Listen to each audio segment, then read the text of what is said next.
तो जी फ्रेंड्स, आज है हमारा हॉस्पिटल में डे 4। मतलब कि गुज़िश्ता 4 दिन हॉस्पिटल के चक्कर पे चक्कर, भाग दौड़ पे भाग दौड़, ये ले वो ले, ये टेस्ट, फला मसला, फला ये फला वो सारा करते कराते आज गुजर गए हैं 4 दिन। और अभी तक बेबी की जो सिचुएशन है वो संभलने का नाम ही नहीं ले रही। यहाँ पर लिफ्ट पर मैं इंतज़ार कर रही थी कि कब आए लिफ्ट और कब मैं जाऊँ एक्सरा करवाने के लिए। तो यहाँ पर मैं बेबी का एक्सरा करवाने के लिए जा रही थी। काफ़ी दूर जाना पड़ता है। लाइक हम लोगों को जो जगह मिली है वार्ड में वो है तकरीबन 4 मंजिल पर, मतलब 4th फ्लोर है। और जो एक्सरे या अल्ट्रासाउंड जो भी टेस्ट वगैरह इन्होंने लिख दिए होते हैं वो नीचे आके करवाने पड़ते हैं। तो फिर वही टेस्ट और अल्ट्रासाउंड करवाने के लिए और एक्सरे में नीचे आई थी। यहाँ पर फिर इन्होंने हमें रिपोर्ट भी दे दी। ये शुक्र है कि रिपोर्ट जल्दी जल्दी दे देते। अगर इनके पास ये ना भी अवेलेबल हो तो वो कहते हैं आप अपने मोबाइल से पिक्चर बना लें, फिर वही जाके डॉक्टर को दिखा लें, फिर उसके मुताबिक जो डॉक्टर आपको ट्रीट करेगी तो वो आप मतलब आसानी हो जाएगी।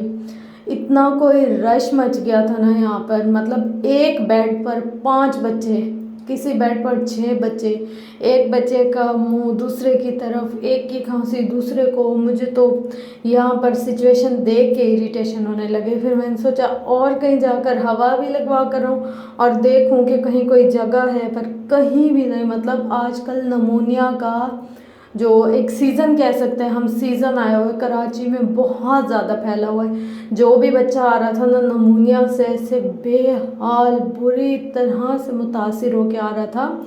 और उसके बाद फिर डॉक्टर उनको एडमिट कर लेते थे और एक बच्चे से दूसरे बच्चे में ऐसे बीमारियां एक दूसरे से ट्रांसफ़र हो रही थी ना कि क्या ही कहने।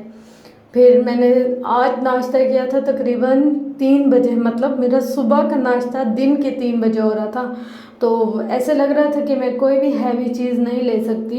बस फिर मैंने सोचा था कि मैं आज चाय लूँगी, क्योंकि 2 दिन से ना मैं सिर्फ जूस और बिस्किट पर गुजारा कर रही थी। घर से जब मैं आई ना एकदम से स्ट्रेस लिए पता नहीं क्या कि मेरे मैदा डिस्टर्ब हो गया, तो कुछ खाया ही नहीं जा रहा था। जैसे ही मैं कुछ खा रही थी फ़ौरन से मुझे भी वॉमिट हो रही थी। तो मैंने सोचा ऑलरेडी बेबी बीमार है, फिर मैं भी बीमार हो जाऊँ तो बस फिर काम हो जाएगा।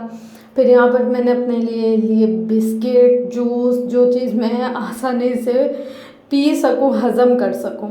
तो बस यहाँ पर केक पूछे, यही वाले छोटे केक 100 रुपीज़ के दे रहे थे। कुछ चीज़ों के रेट तो यहाँ पर थोड़े हाई थे आम चीज़ों की निस्बत, लेकिन कुछ चीज़ें बिल्कुल मुनासिब रेट पर मिल रही थी। फिर मैंने यहाँ पर लिया अपने लिए जूस, बिस्किट। फिर रोड पर पार करके जाना पड़ना था मुझे हॉस्पिटल के अंदर। 4 मंजिल गुजार कर नीचे आओ। वैसे तो भाई लोग आए हुए हैं, उन्होंने बोला आप जो भी बोलें हम आपको ला देते। मैंने कहा नहीं, आप मेरे साथ चलो, मेरी थोड़ी वॉक भी हो जाएगी, थोड़ी सी हवा भी तब्दील हो जाएगी। क्योंकि इतना झिस हो गई थी उस रूम में, इतनी गर्मी, पसीना और धक्कम पेल, शोर शराबा, बच्चों के रोने की आवाज़, इतना कोई हाल बुरा ना कि इंसान को समझ नहीं कि ये हो क्या रहा है। और अपने बच्चे की जो बीमारी हो, जो साथ वाले बच्चे की क्रिटिकल कंडीशन देखें, साथ वाले बच्चे की ऐसे देखें कि इसको ये भी हो रहा है, वो भी हो रहा है, वो भी हो रहा है, कहीं हमारे बच्चे को ना हो जाए। यहाँ पर समोसे देख के मेरी इतनी नीयत ख़राब हो रही थी ना समोसे खाने की। मैंने सोचा नहीं यार, आज समोसा नहीं खाना, आज कंट्रोल करना है। और ये हॉस्पिटल हालांकि 6 मंजिल 7 मंजिल है, फिर भी इतना रश था ना कि कचोकच भरी हुई थी। कोई भी फ्लोर ऐसा नहीं था जहाँ पर आपको कोई एक सिंगल बेड मिले, चाहे वो बड़ों का हो छोटों का हो, जो भी हो। इतना कोई रश था। मैं कह रही थी कि इंसान कितनी नाशुक्री करता है कि यार देखो हमारी हुकूमत में ये बुराई है, हमारे मुल्क में ये ख़राबी है, हमारे मुल्क में वो ख़राबी है। जो लोग जितनी ज़्यादा मुल्क की नाकदरी करते हैं या ऐसे कहते हैं कि हमारे मुल्क में ये है वो है, कुछ भी अच्छाई नहीं है, अगर वो एक दफ़ा इन हॉस्पिटल का विज़िट कर लेना और अंदर के लोगों से उनकी एक दफ़ा कहानी सुन लें और पूछ लें, बिलीव में वो लोग नाशुक्री करना भूल जाएंगे। ये हालांकि गवर्नमेंट सेक्टर है, मगर इसमें जो फैसिलिटीज़ हैं, अगर आप लाख रुपए भर के भी किसी जगह पर अपने बेबी को ले जाते सिर्फ 1-2 दिन के लिए, तो भी वहाँ पर ये वाली फैसिलिटीज़ अवेलेबल नहीं है, वो भी यहाँ पर रेफ़र करते हैं, किसी और हॉस्पिटल में रेफ़र करते हैं। तो हमें जितना भी शुक्र अदा करना चाहिए उसका तो बस क्या ही कहने। मैं हर दम अल्लाह का शुक्र अदा करी थी कि फाइनली हमें बेड तो मिला, नहीं तो ना किसी प्राइवेट सेक्टर वाले रख रहे थे कि आपके बच्चे की हालत सही नहीं, अगर कुछ हो गया तो हम पे आएगा। और गवर्नमेंट सेक्टर में सिर्फ इस सेक्टर में ना ये वाली जगह अवेलेबल थी। और ये देखिए सारे ऑक्सीजन पॉइंट्स जो हैं वो सारे फिल थे, और एक पॉइंट पर कम से कम 4 से 5 बच्चों का लगा हुआ था, और एक बेड के साथ 2 होते हैं। तो सोचे कितने बच्चे होंगे, ऐसे एक दूसरे के ऊपर दे मार 4.5 ऐसे आधी माएँ खड़ी हुई थी। आफरीन है भाई उन माओं की कि पूरी पूरी रात अपने बच्चों के साथ खड़ी रहीं। फिर हम लोगों ने ऐसे किया कि एक खड़ी हो जाए एक बैठ जाए, एक खड़ी हो जाए एक बैठ जाए। इस वजह से पाँव में बहुत ज़्यादा स्वेलिंग हो गई। और यह है जी इस हॉस्पिटल का बाहर से देखिए कितना खूबसूरत बनाया। अपनी तरफ से गवर्नमेंट क्या करती है कि हमें अच्छी से अच्छी फैसिलिटीज़ प्रोवाइड करने की कोशिश करती है जहाँ तक उनका हो सकता है, लेकिन कुछ काम आवाम के होते हैं। जैसे जगह जगह पर पान की पीक पड़ी हुई थी, जगह जगह पर कचरा पड़ा हुआ था, वॉशरूम में बहुत ज़्यादा गंदगी थी। तो ये गवर्नमेंट का काम नहीं होता, ये आवाम का अपना काम होता है। अगर हमें कहीं किसी जगह इतनी अच्छी फैसिलिटीज़ मिलती हैं तो हमें चाहिए कि हम भी उनके साथ अच्छे से सेट हो करें। ये नहीं कि वॉशरूम में गया तो उसका हाल बुरा, गार्डन में गया तो वहाँ का हाल बुरा, सारा कूड़ा करके फूल पौधे तोड़ना, ये वो। इतना प्यारा यहाँ पर इन लोगों ने सिस्टम बनाया हुआ था, गार्डन भी था और काफ़ी लिफ्ट भी थी, सब कुछ। तो लोग क्या करते थे कि इतने इतने भर जाएं एक लिफ्ट में। अब जैसे हम लोगों को अगर इमरजेंसी में ऊपर नीचे होना पड़ जाता है तो ऐसे देखने में आता है कि अगर कोई स्ट्रेचर है ना, स्ट्रेचर को धक्का देके वो कहते हैं पहले मरीज़ नहीं जाए, पहले हम लोग जाएं, पहले हमारा काम हो जाए। मतलब खुद गर्जी बहुत ज़्यादा है लोगों में। मैं किसी को ना मतलब ऐसे नहीं कहती, कोई कहे ये पंजाबी है, ये बलोच है, ये फला है, मतलब नस्ल परस्ती। तो इसको हम अपनी जो जैसे पठान हो तो वो पठान को सपोर्ट कर रहा था और सिंधी बलोची को नहीं, मतलब इस तरीके से कौम परस्ती आ रही थी। तो ये सारे काम जो होते हैं ना ये इंसान के खुद के होते हैं, इसमें ना कोई गवर्नमेंट का अमल दखल है ना किसी और का। हम खुद अगर सही हो ना तो काफ़ी चीज़ें सेट हो जाती हैं। अब देखिए यहाँ बाहर जहाँ जहाँ तक इनका बस चलता था वहाँ काफ़ी हमें सफाई भी देखने को मिलती है, और नए नए इनके सेक्टर्स बन रहे हैं, काफ़ी ज़्यादा डेवलपिंग का काम हो रहा है। और जितना ये है ना हॉस्पिटल, तकरीबन इसी तरह का ही एक और सेक्टर इनका कंस्ट्रक्ट हो रहा है, क्योंकि इतना ज़्यादा रश हो जाता था।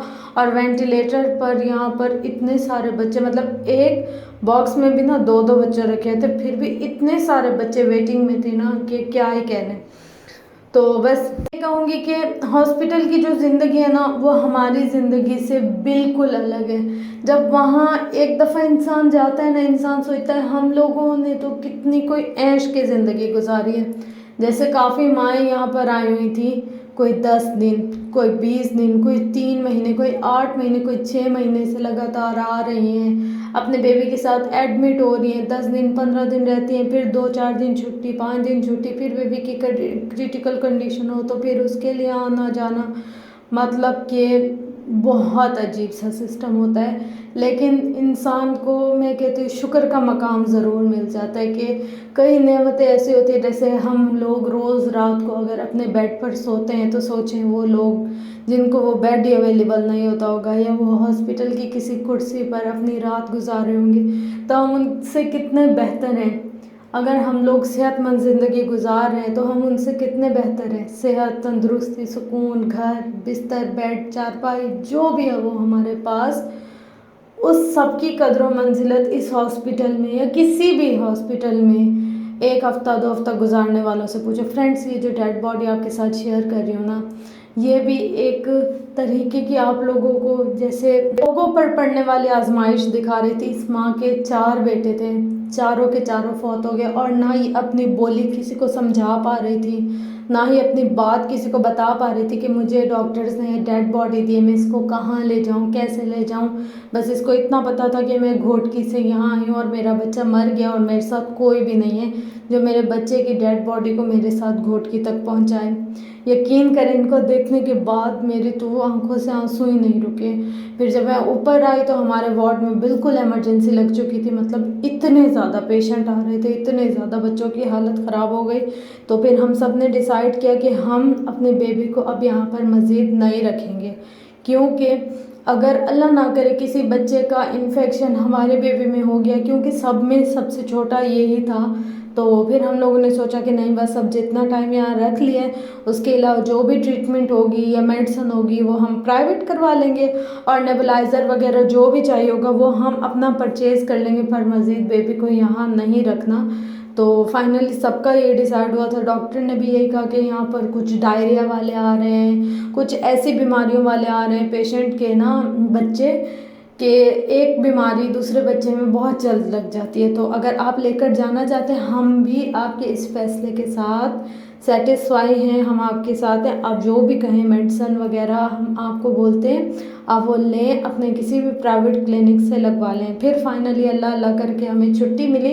बेसिकली इसको छुट्टी नहीं कह सकते, हम लोगों ने अपनी तरफ से बात की कि हम ऐसी कंडीशन में अपने बच्चे को नहीं रख सकते जिसमें एक बेड पर तकरीबन 3-3 4-4 बच्चे हों, और वो कोई एक दूसरे के मुंह में खांस रहे, कोई क्या कह रहा है। तो ये ना हो कि बजाय सही होने के बेबी की तबीयत और ज़्यादा ख़राब हो जाए, और जो हम लोग काम करवाने के लिए मतलब उसके लिए सेहत लेने के लिए वो हम उल्टा बीमारी लेकर अपने साथ चले जाएं। कितनी तो रातें जाग कर खड़े होकर गुजारनी, वो भी मसला नहीं था, लेकिन अगर इतने ज़्यादा अजीब अजीब से बच्चे, उनके लिए तो ये बीमारी है, मगर हमारे लिए थोड़ी दिक्कत यूँ थी, मैं किसी को बुरा नहीं कह रही, मगर यूँ कि एक बच्चे की बीमारी दूसरे में लग जाए, तो अभी तो ये छोटे, इनका इम्यूनिटी सिस्टम भी इतना अच्छा नहीं होता। फिर फाइनली हम लोग निकल पड़े घर के लिए, और मेडिसिन वगैरह सब लिखवा ली, पूरा प्रोसीजर उनसे समझ लिया, नेबुलाइजेशन का काफ़ी मुझे पता है, और थोड़ा बहुत उनसे समझ लिया कि किस किस तरीके से इसको डील करना है। उन्होंने पूरा केस जो भी था हमें समझा दिया कि इस तरीके से आपने इसको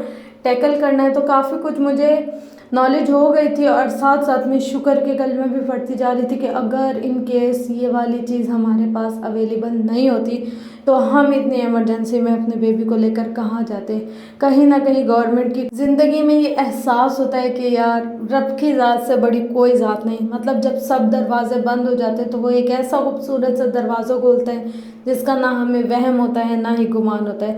तो फ्रेंड्स, ये थी मेरी आज की वीडियो। आई होप मेरी वीडियो आपको पसंद आई होगी, या कुछ ना कुछ मोटिवेशन तो ज़रूर ही मिली होगी। तो अगर ऐसा है तो मेरी वीडियो को लाइक शेयर कमेंट सब्सक्राइब ज़रूर कीजिएगा। मिलते हैं नेक्स्ट वीडियो में, बाय बाय।